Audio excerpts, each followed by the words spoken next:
4:30 a.m., our satellites detected a storm approaching the Ares 3 mission site on Mars. The storm had escalated to severe, and we had no choice but to abort the mission. But during the evacuation, astronaut Mark Watney was killed.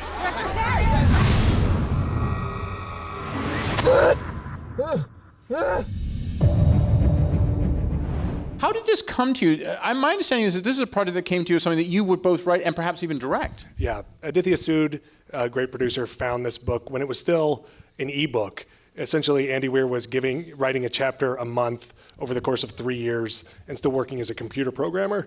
And Aditya called me and said, we found this thing. It's a little weird. It's sort of like a blog, but it's going to be a novel, and take a look at it. And we sort of had the fun moment where we got to call Andy and say, hey, your life's about to change. You can quit your day job. Matt came on board, and then, of course, Ridley Scott came on board as the director. How did that process happen? How did you attract such big names to it?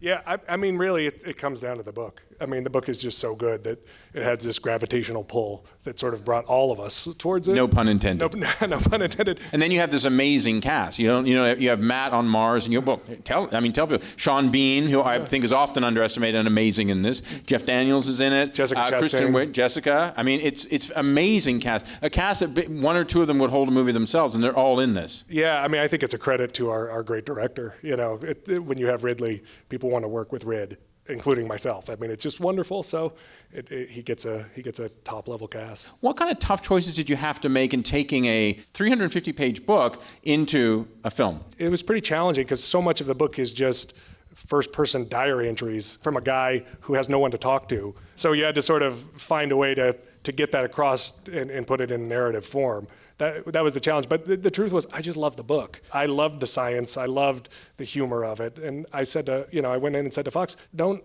come to me in a year and say we have to dumb this down, because then I don't know what we have. Like, to me, we just have to trust that if we love it, audiences will love it as well. And to Fox's credit, they backed it 100%.